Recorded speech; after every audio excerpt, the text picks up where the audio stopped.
Se você tem aí um grupo do Palmeiras, não esquece de compartilhar o canal NOKD Clips, porque ajuda no crescimento do NOKD Clips, do Não Importa o que Digam e também do InstaVerde TV. Curte o vídeo e se você gostar, não esquece também de deixar o seu comentário, que é importante para o algoritmo do YouTube, tá? Então deixa o seu like e já deixa o seu comentário se você concorda ou não com esse assunto. Se liga aí. Então a gente vai falar muito, tocar muito no assunto dos dois atacantes, porque para mim condicionou o que foi o bom jogo do Palmeiras, ou seja, passa direto. Desculpa aqui o barulho, tá, pessoal? Passa, agora sim, eu tô com o chat aqui. Passa diretamente pelos dois atacantes, né? Amassaram mais um time pequeno, mas é o que aconteceu, né? Então a gente tem que debater o que foi dentro do jogo, né? Uma coletiva, inclusive, do Abel, que deve ser marcada pela pergunta sobre o pré-contrato, e que a gente pretende aqui falar do que foi a partida, tá? Então daqui a pouco tá chegando o pessoal aí, a gente vai dividir tela. E peço para você que está chegando deixar o like. Cara, o Vitor Roque, para mim, ele facilita o trabalho do Palmeiras, né? Na primeira etapa. Foi pênalti, até o do Lopes, gol legal, não teve nada de interromper ali as ações do goleiro. A gente também tem que lembrar da expulsão do Riveiros, né? É um time do Universitário que sim, com várias dificuldades, principalmente no que se diz respeito a toque de bola, a sair jogando. É um time com sérias dificuldades. O Palmeiras não utilizou da posse de bola, inclusive, até quando a gente fica com um a mais, você vê que o Palmeiras ele resolve melhor os seus problemas com pressa do que pensando, tá? Agora, os dois atacantes que é um novo sistema, uma virada de página, cara, tem Botafogo pela frente, tem o jogo da volta. O jogo da volta ele é bom agora para promover volta de alguns jogadores. Por exemplo, Mikael, ele te faz uma partida para você confiar nele? Para mim, não. Para mim, não. Então, assim, tem ainda a volta de jogadores no sistema defensivo. Você tem um jogo de ida que elimina o jogo de volta.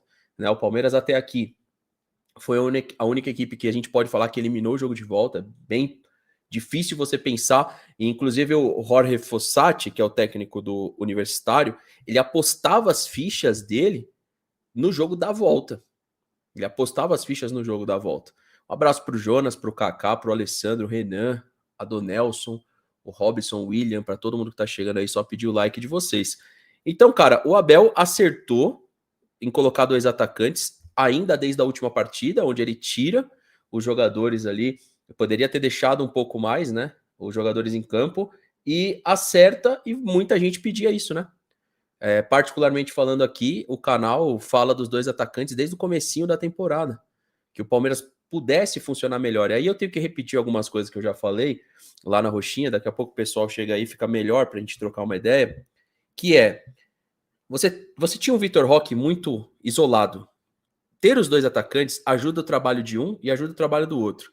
Eu fiz uma meia-culpa que eu não enxergava o Lopes como esse meia, não. Tá? Então, como meia, não. Se eu trabalhasse os dois atacantes, eu imaginava o Lopes de centroavante e o Vitor Roque vindo por trás. Foi feita uma inversão disso. Um abraço aí, Jefferson, tá? Esquece hoje não, hein? Hoje eu vou falar com você lá no pós, hein? Depois que eu acabar aqui, tá, Jefferson? Em alguns momentos tivemos um bom toque de bola do time no primeiro tempo. No segundo tempo também. Foi um time que não teve uma extrema posse de bola. Só que falando dos dois atacantes, que para mim é o protagonismo do jogo de hoje, é o que faz a gente realmente olhar e espero, né, que o Abel Ferreira ele não tenha achado uma solução e daqui a pouco ele cavar um problema de novo. Eu espero que de fato isso seja repetido, né? Que sim, o Palmeiras repita os dois atacantes por mais tempo, porque os dois atacantes ele nasce lá no Campeonato Paulista, se a gente voltar no tempo, e ele nasce num período que o Palmeiras não estava repetindo escalação, e a gente teve 3 ocasiões mais claras. O pessoal até falou o jogo da Portuguesa, mas eu lembro do jogo do Guarani, que foi um jogo que o Palmeiras jogou melhor e o sistema não era aquele sistema pensando na linha de 5. Hoje, por exemplo, eu não gosto dessa linha de 5. O adversário fez a linha de 5. Tomou um cacete em casa. Eu não gosto dessa linha de 5. Para vocês entenderem, eles puxaram um cara que às vezes eles usam no ataque como ala. Jogador que joga no Portland lá, que passou pela Inter de Milão B, que a gente estava mostrando lá no pré.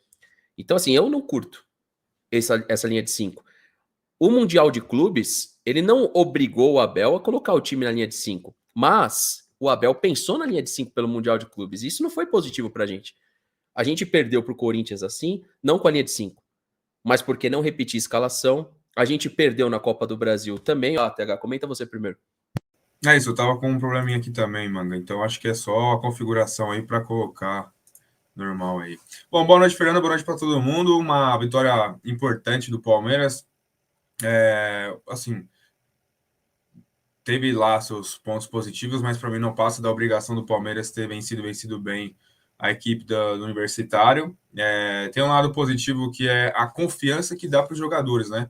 Os casos do Flaco Lopes, que já tinha chamado a responsabilidade contra o Ceará, Vitor Roque também, que ainda bem que ele acertou aquela pancada de esquerda, né, que foi no gol, porque ele poderia ter isolado de uma forma que seria vexatória ali, ele que já tinha desperdiçado uma oportunidade anterior. Mas, de forma geral, é uma vitória importante que faz até o Palmeiras pensar em jogar com força máxima nos próximos jogos de Campeonato Brasileiro, coisa que, por exemplo, o Botafogo, né, adversário do Palmeiras, talvez não vá fazer, porque tem LDU na altitude na próxima semana. O Palmeiras já está classificado, pode colocar a força máxima contra o Botafogo, um time reserva na Libertadores no jogo da volta, força máxima novamente no jogo seguinte do Brasileiro. Eu acho que esse é o principal ponto de positivo nessa goleada importante do Palmeiras, mas assim, em relação ao que foi jogado, eu sinceramente acho que não é parâmetro, é um time muito ruim, muito fraco. Eu até estava pensando aqui. Deixa eu te interromper, mas assim, você acha que não é parâmetro, mas ainda assim, imaginando hoje um cenário que não tivesse os dois atacantes, você acha que a gente conseguiria essa vitória do jeito que foi?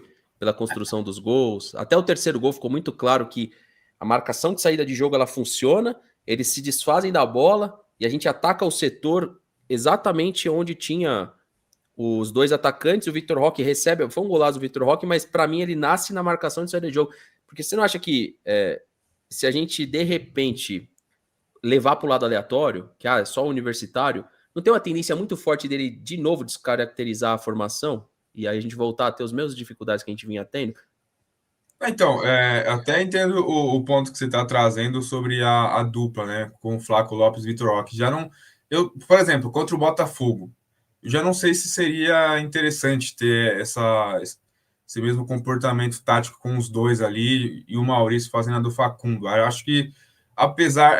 Até vou ser um pouco incoerente, porque eu acho que, de fato, o Facundo Torres não dá para ser titular no Palmeiras, mas um jogo contra o Botafogo fora de casa, acho que não é muito viável você ter um aberto exposto assim com um 4-2-4 que seja, né? Ou 4-4-2 também, porque ficariam dois atacantes lá isolados, o Maurício improvisado, querendo ou não, mais aberto pela direita, que pode até fazer essa função, mas não sei, eu acho que vai de jogo a jogo.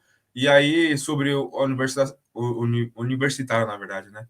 Universitário, eu tava pensando aqui durante o jogo que, tipo, uma goleada dessa a gente não consegue no Campeonato Paulista, mas consegue na Libertadores. É meio curioso isso, mas, como eu falei, o lado positivo, principalmente para dar confiança para o Flaco, para o Vitor Roque, para dar uma renovada ali para todo mundo.